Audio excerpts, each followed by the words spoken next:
ماہ سفر میں کالے چنوں کا صدقہ دینے کا ایک خاص روحانی طریقہ ہے جسے کئی لوگ برکت، رزق اور آفات سے حفاظت کے لیے اپناتے ہیں۔ اسلامی تعلیمات کے مطابق صدقہ مصیبتوں کو دور کرتا ہے اور رزق میں اضافہ کا باعث بنتا ہے۔ خاص طور پر ماہ سفر کو بعض لوگ آزمائشوں اور پریشانیوں کا مہینہ سمجھتے ہیں، اس لیے ماہ سفر میں صدقہ دینا نہایت مفید اور باعث خیر سمجھا جاتا ہے۔ کالے چنوں کا صدقہ دینے کا طریقہ: ماہ سفر کے کسی بھی جمعرات یا پیر کے دن بعد نماز عصر یا مغرب خاموشی سے ایک کپ یا مٹھی بھر کالے چنے لے لیں۔ ان کالے چنوں پر 11 بار درود شریف، 41 بار سورہ فاتحہ، 41 بار سورہ اخلاص اور 7 بار آیت الکرسی پڑھیں۔ دعا کریں: یا اللہ، ان چنوں کے صدقے سے میری رزق کی بندش ختم فرما، میرے گھر میں دولت کی بارش فرما اور ہر قسم کی بلاؤں اور آفات سے حفاظت فرما۔ یہ چنے کسی مستحق فقیر، یتیم یا بیوہ کو صدقے میں دے دیں۔ اگر براہ راست دینا ممکن نہ ہو تو کسی جانور کو بھی ڈال سکتے ہیں۔ نیت صرف اللہ کی رضا اور بلاؤں سے حفاظت کی ہونی چاہیے۔ صدقہ خلوص دل سے دیں، ریاکاری سے اجتناب کریں۔ نیت صرف اللہ کی رضا، رزق کی کشادگی اور برکت کے لیے ہو۔ مسلسل 3 یا 7 ہفتے یہ عمل کریں تاکہ زیادہ روحانی فوائد حاصل ہوں۔ یہ ایک روحانی تدبیر ہے جو دعا، توکل اور اللہ کی رحمت پر یقین کے ساتھ کی جاتی ہے۔ دولت کی بارش صرف مال کی صورت میں نہیں بلکہ ذہنی سکون، صحت اور زندگی میں آسانیوں کی صورت میں بھی ہو سکتی ہے۔ مالی وسعت کا خاص وظیفہ: اللہ پاک نے اپنے صفاتی ناموں میں بڑی برکت رکھی ہے۔ اگر کوئی ان کا ذکر کرنے والا ہو تو اللہ پاک بے پایا عطا فرماتا ہے۔ یا اللہ رب تعالیٰ کا ذاتی نام ہے: یا رحمان، یا رحیم، یا فتاح، یا وہاب، یا باسط، یا رزاق۔ اللہ پاک کے صفاتی نام ہیں۔ اللہ پاک نے فرمایا ہے کہ مجھ کو میرے اچھے اور پاک اسماء سے یاد کرو، میں تمہاری دعاؤں کو اور حاجات کو پورا کروں گا۔ اللہ پاک کے ذاتی اور صفاتی ناموں کے ساتھ جو دعا کی جائے وہ پوری ہوتی ہے۔ اے ایمان والو، جب دشمن کی کسی فوج سے تمہارا مقابلہ ہو تو ثابت قدم رہا کرو اور اللہ کو کثرت سے یاد کیا کرو تاکہ تم فلاح پا جاؤ۔ جو لوگ ایمان لائے اور ان کے دل اللہ کے ذکر سے مطمئن ہوتے ہیں، جان لو کہ اللہ ہی کے ذکر سے دلوں کو اطمینان نصیب ہوتا ہے۔ اے ایمان والو، جب جمعے کے دن جمعے کی نماز کے لیے اذان دی جائے تو فوراً اللہ کے ذکر یعنی خطبہ اور نماز کی طرف تیزی سے چل پڑو اور خرید و فروخت چھوڑ دو، یہ تمہارے حق میں بہتر ہے۔ اگر تم علم رکھتے ہو، پھر جب نماز ادا ہو چکے تو زمین میں منتشر ہو جاؤ اور پھر اللہ کا فضل یعنی رزق تلاش کرنے لگو اور اللہ کو کثرت سے یاد کیا کرو تاکہ تم فلاح پا جاؤ۔ اے ایمان والو، تمہارے مال اور تمہاری اولاد کہیں تمہیں اللہ کی یاد سے ہی غافل نہ کر دیں، اور جو شخص ایسا کرے گا تو وہی لوگ نقصان اٹھانے والے ہیں۔ ایک اور جگہ فرمان الہی کا مفہوم ہے: بکثرت اللہ کا ذکر کرو، بہت ممکن ہے فلاح نصیب ہو جائے۔ حضرت عمر رضی اللہ عنہ نے رسول کریم صلی اللہ علیہ وآلہ وسلم سے پوچھا کہ یا رسول اللہ، ہم کون سے مال جمع کریں؟ تو آپ صلی اللہ علیہ وآلہ وسلم نے فرمایا: ذکر کرنے والی زبان اور شکر کرنے والا دل۔ ایک اور موقع پر آپ صلی اللہ علیہ وآلہ وسلم نے ارشاد فرمایا: اللہ کا ذکر دلوں کے لیے شفا ہے، اللہ کا ذکر تمہارے سب اعمال سے افضل ہے۔ کسی صحابی نے حضور صلی اللہ علیہ وآلہ وسلم سے پوچھا: کوئی ایسی چیز بتا دیجئے کہ جسے مشغلہ اور دستور بنا لیا جائے۔ آپ صلی اللہ علیہ وآلہ وسلم نے فرمایا: اللہ کے ذکر سے تو ہر وقت رتب الانسان ہے۔ دراصل غافل دلوں کی عبادت میں سوز و غداز اور عبادت کا شوق بیدار نہیں ہوتا۔ ذکر الہی سے غافل دل کے اندر شیطانی راستے کھل جاتے ہیں، یوں نیکی، بھلائی اور فلاح کے راستے بھی بند ہو جاتے ہیں اور شیطانی الہام کو وہی دل بڑی آسانی سے قبول کر لیتے ہیں۔ اس کے برعکس رحمانی الہام انہی کے دلوں کے اندر راستہ پاتا ہے جو ذکر الہی کے نور سے معمور ہوں۔ یعنی دل اور زبان کی ہم آہنگی کے ساتھ شعوری ذکر ہی وہی حقیقی ذکر ہے جو دلوں کو نورانی بناتا ہے، ایمان اور عقائد کو پختہ کرتا ہے، ایک عجیب سی توانائی اور عمیق سکون عطا کرتا ہے، پھر اللہ کی رضا کے حصول کے لیے ہر مشکل کو آسان بنا دیتا ہے، ہر اس کام سے اجتناب کرتا ہے جس کو اللہ نے ناپسند قرار دیا ہو۔ اسی ذکر قلبی کو جہاد سے افضل قرار دیا گیا ہے، دستہ غیب کے لیے ایک طاقتور عمل۔ ساتھ اس میں عزم کا وظیفہ بیان کروں گی۔ اگر کوئی شخص مفلس اور لاچار ہو، ذریعہ معاش کوئی نہ ہو، دل میں کوئی بڑا مقصد ہو، بڑی حاجت ہو، اس وقت یہ ساتھ اس میں عزم کا عمل کریں۔ اکثر بزرگان دین کا بلا اتفاق فیصلہ ہے کہ اس عمل مبارکہ کی تسبیح پڑھنے والا حاجت میں ہمیشہ کامیاب رہتا ہے، رزق کی کمی نہیں ہوتی۔ کوئی شخص مشکل آ پڑے تو اللہ پاک غیب سے اس میں آسانیاں فرما دیتا ہے، لیکن یاد رکھیں کہ وظیفہ ہر روز کرنا ہے۔ تو آپ کا بھی کوئی مقصد اور حاجت ہو، یہ ساتھ اس میں عزم بتانے لگی ہوں، آپ ان کو ملا کر پڑھیں گے تو آپ کو عظیم تر فائدہ ہوگا۔ عمل کا طریقہ آپ کے سامنے بیان کرتی ہوں۔ نماز پنجگانہ کے بعد یعنی نماز فجر سے لے کر نماز عشاء تک آپ نے یہ خالص دل سے اس میں عزم کو 100 بار پڑھنا ہے۔ اول آخر 11 بار درود شریف کی تلاوت کریں اور درمیان میں توجہ سے ان ساتھ اس میں عزم کو پڑھنا ہے۔ 5 نمازوں کے بعد یہ عمل کریں۔ پابندی سے آپ نے یہ عمل 3 ہفتوں کے لیے کرنا ہے، اور جب عمل شروع کریں تو اس میں پابندی اختیار کریں۔ ان اسماء گرامی کو آپ نے 100 بار پڑھنا ہے۔ ہر نماز کے بعد تو دن میں 5 بار آپ نے نماز پڑھ لیں اور 5 بار آپ نے یہ تسبیح پڑھنی ہے۔ اس عمل کے ہزاروں فوائد ہیں، بے تحاشا لوگوں نے اس عمل کو پڑھا ہے، آزمایا ہے اور بے انتہا ان کو فضیلت اور فوائد ملے ہیں۔ تجربہ شدہ وظیفہ ہے، شان مبارکہ میں آپ کے سامنے بیان نہیں کر سکتی، اتنی زیادہ ہے۔ اگر حاجت مند اس کو اپنے ورد میں رکھے گا تو خود ہی اس کے عظیم الشان برکات کو مشاہدہ کریں گے۔ اگر دل سے اور توجہ سے پڑھے گا تو اس کے ذریعے اس کی ہر مراد پوری ہوگی۔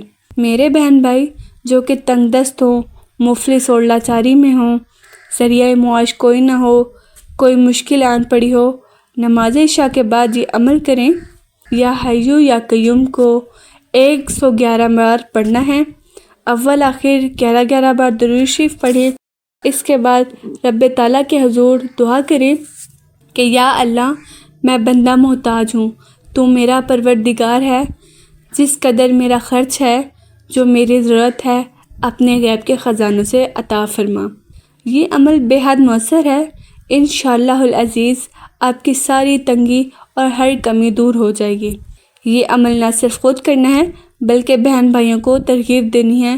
یقین مانیے یہ وظیفہ اتنا پرتاثیر ہے کہ آپ کے اس کے کھلے کرشمے اپنی آنکھوں سے دیکھیں گے۔ یہ فقیر کو بادشاہ بنانے والا عمل ہے۔ انشاءاللہ دولت آنا شروع ہوگی اور نسلوں تک سے محتاجی ختم ہو جائے گی اور برکت کا سلسلہ نسل در نسل چلے گا۔ رزق زیادہ ملے گا، گھر سے لڑائی جھگڑے، بے برکتی ختم ہو جائے گی اور باہمی محبت پیدا ہوگی۔ البتہ شرط یہ ہے کہ پڑھنے والا جھوٹ، بری بات، گالی گلوچ اور بد زبانی سے خود کو بچائے۔ تو ان وظائف کے ساتھ چند باتوں کا خیال رکھنا ہے۔ نماز پابندی سے ادا کرنی ہے، جھوٹ سے، غیبت سے، برائی سے بچنا ہے اور حسب حیثیت صدقہ و خیرات کرنا ہے۔ اللہ پاک سے اپنے چھوٹے اور بڑے گناہوں کی معافی مانگنی ہے اور استغفار کا باکثرت ورد کرنا ہے۔ جو بندہ استغفار کرے گا تو استغفار کا پڑھنا اس کی پریشانی کو دور کرتا ہے۔ اللہ پاک آپ کو بن مانگے عطا فرمائے گا اور وہاں سے عطا فرمائے گا جہاں پر آپ کا وہم و گمان بھی نہیں ہوگا اور وسیع رزق ملے گا۔ تو ان وظائف کی آپ کو اجازت ہے، آپ کر سکتے ہیں۔ تمام بہن بھائیوں کو اپنی دعاؤں میں یاد رکھیں۔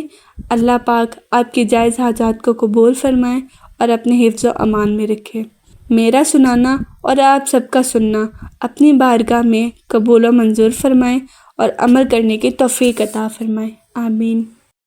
ماہ سفر میں کالے چنوں کا صدقہ دینے کا ایک خاص روحانی طریقہ ہے جسے کئی لوگ برکت، رزق اور آفات سے حفاظت کے لیے اپناتے ہیں۔ اسلامی تعلیمات کے مطابق صدقہ مصیبتوں کو دور کرتا ہے اور رزق میں اضافہ کا باعث بنتا ہے۔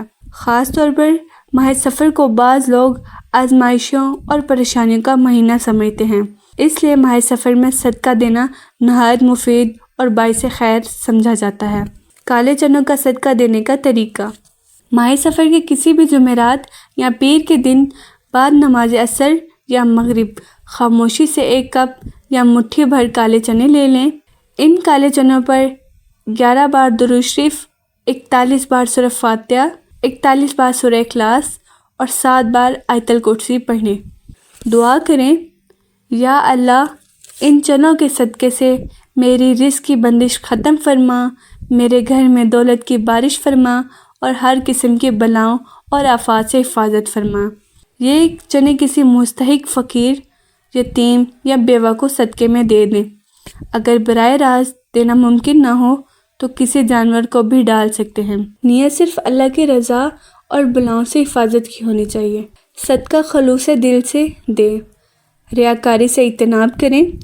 نیت صرف اللہ کی رضا، رزق کی کشادگی اور برکت کے لیے ہو۔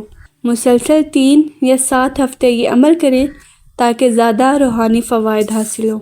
یہ ایک روحانی تدبیر ہے جو دعا، توکل اور اللہ کی رحمت پر یقین کے ساتھ کی جاتی ہے۔ دولت کی بارش صرف مال کی صورت میں نہیں بلکہ ذہنی سکون، صحت اور زندگی میں آسانیوں کی صورت میں بھی ہو سکتی ہے۔ مالی وسعت کا خاص وظیفہ: اللہ پاک نے اپنے صفاتی ناموں میں بڑی برکت رکھی ہے۔ اگر کوئی ان کا ذکر کرنے والا ہو تو اللہ پاک بے پایا عطا فرماتا ہے۔ یا اللہ رب تعالیٰ کا ذاتی نام ہے، یا رحمان، یا رحیم، یا فتاح، یا وہاب، یا باسط، یا رزاق۔ اللہ پاک کے صفاتی نام ہیں۔ اللہ پاک نے فرمایا ہے کہ مجھ کو میرے اچھے اور پاک اسماء سے یاد کرو، میں تمہاری دعاؤں کو اور حاجات کو پورا کروں گا۔ اللہ پاک کے ذاتی اور صفاتی ناموں کے ساتھ جو دعا کی جائے وہ پوری ہوتی ہے۔ اے ایمان والو، جب دشمن کی کسی فوج سے تمہارا مقابلہ ہو تو ثابت قدم رہا کرو اور اللہ کو کثرت سے یاد کیا کرو تاکہ تم فلاح پا جاؤ۔ جو لوگ ایمان لائے اور ان کے دل اللہ کے ذکر سے مطمئن ہوتے ہیں، جان لو کہ اللہ ہی کے ذکر سے دلوں کو اطمینان نصیب ہوتا ہے۔ اے ایمان والو، جب جمعے کے دن جمعے کی نماز کے لیے اذان دی جائے تو فوراً اللہ کے ذکر یعنی خطبہ اور نماز کی طرف تیزی سے چل پڑو اور خرید و فروخت چھوڑ دو، یہ تمہارے حق میں بہتر ہے۔ اگر تم علم رکھتے ہو، پھر جب نماز ادا ہو چکے تو زمین میں منتشر ہو جاؤ اور پھر اللہ کا فضل یعنی رزق تلاش کرنے لگو اور اللہ کو کثرت سے یاد کیا کرو تاکہ تم فلاح پا جاؤ۔ اے ایمان والو، تمہارے مال اور تمہاری اولاد کہیں تمہیں اللہ کی یاد سے ہی غافل نہ کر دیں، اور جو شخص ایسا کرے گا تو وہی لوگ نقصان اٹھانے والے ہیں۔ ایک اور جگہ فرمان الہی کا مفہوم ہے، بکثرت اللہ کا ذکر کرو، بہت ممکن ہے فلاح نصیب ہو جائے۔ حضرت عمر رضی اللہ عنہ نے رسول کریم صلی اللہ علیہ وسلم سے پوچھا کہ یا رسول اللہ، ہم کون سے مال جمع کریں؟ تو آپ صلی اللہ علیہ وسلم نے فرمایا، ذکر کرنے والی زبان اور شکر کرنے والا دل۔ ایک اور موقع پر آپ صلی اللہ علیہ وسلم نے ارشاد فرمایا، اللہ کا ذکر دلوں کے لیے شفا ہے، اللہ کا ذکر تمہارے سب اعمال سے افضل ہے۔ کسی صحابی نے حضور صلی اللہ علیہ وسلم سے پوچھا، کوئی ایسی چیز بتا دیجئے کہ جسے مشغلہ اور دستور بنا لیا جائے۔ آپ صلی اللہ علیہ وسلم نے فرمایا، اللہ کے ذکر سے تو ہر وقت رتب الانسان ہے۔ دراصل غافل دلوں کی عبادت میں سوز و غداز اور عبادت کا شوق بیدار نہیں ہوتا۔ ذکر الہی سے غافل دل کے اندر شیطانی راستے کھل جاتے ہیں، یوں نیکی، بھلائی اور فلاح کے راستے بھی بند ہو جاتے ہیں، اور شیطانی الہام کو وہی دل بڑی آسانی سے قبول کر لیتے ہیں۔ اس کے برعکس رحمانی الہام انہی کے دلوں کے اندر راستہ پاتا ہے جو ذکر الہی کے نور سے معمور ہوں، یعنی دل اور زبان کہ ہم آہنگی کے ساتھ شعوری ذکر ہی وہی حقیقی ذکر ہے جو دلوں کو نورانی بناتا ہے، ایمان اور عقائد کو پختہ کرتا ہے، ایک عجیب سی توانائی اور عمیق سکون عطا کرتا ہے، پھر اللہ کی رضا کے حصول کے لیے ہر مشکل کو آسان بنا دیتا ہے، ہر اس کام سے اجتناب کرتا ہے جس کو اللہ نے ناپسند قرار دیا ہو۔ اسی ذکر قلبی کو جہاد سے افضل قرار دیا گیا ہے۔ دستہ غیب کے لیے ایک طاقتور عمل۔ 7 اسم اعظم کا وظیفہ بیان کروں گی۔ اگر کوئی شخص مفلس اور لاچار ہو، ذریعہ معاش کوئی نہ ہو، دل میں کوئی بڑا مقصد ہو، بڑی حاجت ہو، اس وقت یہ 7 اسم اعظم کا عمل کریں۔ اکثر بزرگان دین کا بلا اتفاق فیصلہ ہے کہ اس عمل مبارکہ کی تسبیح پڑھنے والا حاجت میں ہمیشہ کامیاب رہتا ہے، رزق کی کمی نہیں ہوتی۔ کوئی شخص مشکل آ پڑے تو اللہ پاک غیب سے اس میں آسانیاں فرما دیتا ہے، لیکن یاد رکھیں کہ وظیفہ ہر روز کرنا ہے۔ تو آپ کا بھی کوئی مقصد اور حاجت ہو، یہ 7 اسم اعظم بتانے لگی ہوں، آپ ان کو ملا کر پڑھیں گے تو آپ کو عظیم تر فائدہ ہوگا۔ عمل کا طریقہ آپ کے سامنے بیان کرتی ہوں۔ نماز پنجگانہ کے بعد یعنی نماز فجر سے لے کر نماز عشاء تک آپ نے یہ خالص دل سے اس اسم اعظم کو 100 بار پڑھنا ہے۔ اول آخر 11 بار درود شریف کی تلاوت کریں اور درمیان میں توجہ سے ان 7 اسم اعظم کو پڑھنا ہے۔ 5 نمازوں کے بعد یہ عمل کریں۔ پابندی سے آپ نے یہ عمل 3 ہفتوں کے لیے کرنا ہے، اور جب عمل شروع کریں تو اس میں پابندی اختیار کریں۔ ان اسماء گرامی کو آپ نے 100 بار پڑھنا ہے۔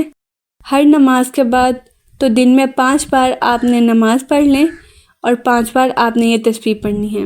اس عمل کے ہزاروں فوائد ہیں۔ بے تحاشا لوگوں نے اس عمل کو پڑھا ہے، آزمایا ہے اور بے انتہا ان کو فضیلت اور فوائد ملے ہیں۔ تجربہ شدہ وظیفہ ہے، شان مبارکہ میں آپ کے سامنے بیان نہیں کر سکتی، اتنی زیادہ ہے۔ اگر حاجت مند اس کو اپنے ورد میں رکھے گا تو خود ہی اس کے عظیم الشان برکات کو مشاہدہ کریں گے۔ اگر دل سے اور توجہ سے پڑھے گا تو اس کے ذریعے اس کی ہر مراد پوری ہوگی۔ میرے بہن بھائی جو کہ تنگ دست ہوں، مفلس اور لاچاری میں ہوں، ذریعہ معاش کوئی نہ ہو، کوئی مشکل آن پڑی ہو، نماز عشاء کے بعد یہ عمل کریں۔ یا حیو یا قیوم کو 111 بار پڑھنا ہے۔ اول آخر 11 بار درود شریف پڑھیں۔ اس کے بعد رب تعالیٰ کے حضور دعا کریں کہ یا اللہ، میں بندہ محتاج ہوں، تو میرا پروردگار ہے، جس قدر میرا خرچ ہے، جو میری ضرورت ہے، اپنے غیب کے خزانوں سے عطا فرما۔ یہ عمل بے حد مؤثر ہے۔ انشاءاللہ العزیز آپ کی ساری تنگی اور ہر کمی دور ہو جائے گی۔ یہ عمل نہ صرف خود کرنا ہے بلکہ بہن بھائیوں کو ترغیب دینی ہے۔ یقین مانیے یہ وظیفہ اتنا پرتاثیر ہے کہ آپ کے اس کے کھلے کرشمے اپنی آنکھوں سے دیکھیں گے۔ یہ فقیر کو بادشاہ بنانے والا عمل ہے۔ انشاءاللہ دولت آنا شروع ہوگی اور نسلوں تک سے محتاجی ختم ہو جائے گی اور برکت کا سلسلہ نسل در نسل چلے گا۔